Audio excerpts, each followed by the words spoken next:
Hi, everyone. Dennis Spiegel here. Today, I want to talk about flation, F-L-A-T-I-O-N. There are different types of flations. There's inflation, the general increase of goods and services in an economy. When the general price levels rise, each unit of currency buys less goods and services. There's also deflation, when consumer and asset prices decrease over time, causing purchasing power to increase. Basically, you can buy more goods and services tomorrow with the same amount of money that you have in your pocket today. It is the opposite of inflation, which is the increase in prices throughout the economy. And then there's stagflation, a result of high inflation coupled with high unemployment, creating a stagnant demand in a country's economy. Now, we've tipped our toes and dunked our feet in all these types of inflation recently, with overlap occurring, causing fluctuations in the general economy here in the USA and quite frankly around the world. There have been a lot of impacting triggers that have brought us to where we currently sit and what we are experiencing in our economy today. These include, Ukraine, labor shortages causing spare part shortages. We also have weather issues affecting world crop growth and harvests, along with huge loss of oil production in the Middle East, Ukraine, Russia, USA, Canada, and Iraq. Now, these 5 countries alone account for over 51% of the world's total crude oil production. The lack of oil flowing from these 5 producers affect a great number of countries. For instance, Japan, Germany, France, Italy, South Korea, Spain, even Turkey, and many, many more all need and are in short supply of oil. When the countries I just listed are oil depleted, they lose production of many goods, which they export worldwide. The results are painfully truthful, and we're living this pain as I write this article. There's a decline in living standards and economic growth. Here in the USA, inflation is at a 40-year high, generally running about 8.6%. Gas, food, and services have jumped in May and June to this 40-year high, which is just excruciatingly painful. And what is now happening is the labor shortage is continuing to increase rates. Rising energy prices and the lack of oil are pushing the everyday cost of goods and services higher and higher. Interest rates are being instituted by the federal government to slow down and curtail inflation. Today, the feds are expected to raise rates by up to 0.75%, the highest in decades. Now, trying to address all of these issues and the forces that impact them is a delicate and difficult assignment. We know consumer demand has to be carefully curbed, definitely avoiding a total shutdown of the economy.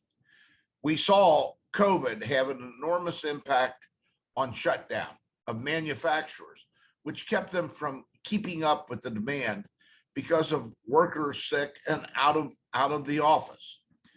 COVID began the break in the chain of supply disruptions that affected almost every production industry.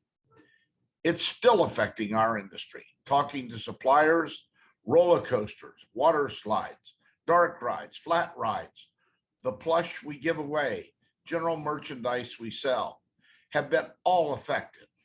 From the mom and pop organizations to the top 7 operators running the largest attractions in the industry around the world, no one was left untouched. Like a barge on the river, when the captain turns off the engines to stop the barge, it continues for 5 to 7 more miles before it's completely halted. The same is true when managing inflationary issues. It's just not a switch we can flip on and off. This brings me to Stim-flation. Now, Stim-flation is a term I've coined to address the incredible excess spending we've seen developing in 2021 and in early 2022 at our attractions. Per capitas have risen at incredible rates never seen before in our industry. We've seen in public reports that in some cases, per capita spending at attractions during certain periods has been up as much as 40% over the previous year and 2019, achieving levels of increases our industry's never experienced. Here in the United States, we've experienced pent-up demand, so is the rest of the world, of a disproportionate number. Attendance and in-park spending are surpassing levels of percentages we've never achieved before. Now, I do believe the spending was created by the pent-up demand and the government stimulation monies that were given out in many, many different forms. It came through unemployment, child stimulus packages, PPP, the payroll protection programs, healthcare, and through other state and local aid programs. In total, over 5 trillion US dollars in pandemic stimulus went into the US economy. Individuals and families have received over 3 trillion US dollars. Now, these allowances contribute greatly to the increase in the spending we've seen and are still experiencing in the 2022 season. Again, I believe this is what I call Stim-flation. Like the barge on the river whose engines have been stopped, the stimulus funds are turned off, and we're going to see a return to a more normal modus operandi, with per caps and thus prices at front gates settling down to more normal previous levels of performance. Now, not totally.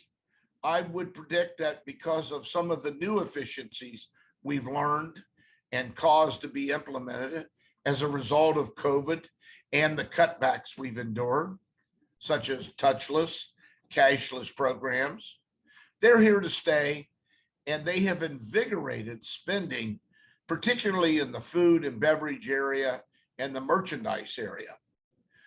But nevertheless, Stim-flation impact should be closely monitored by all attractions during the next 6 to 12 months. We all know that a rising tide lifts all boats, but a tide lowers as well at some time with the gravitational pull being put upon it. Stim-flation has been good, but it too will and must recede. We will accept a gradual diminish because properly managed, we can control and withstand this withdrawal. So let's be vigilant once again, planning for the slowdown and anticipating the best to happen. I hope you have a great season.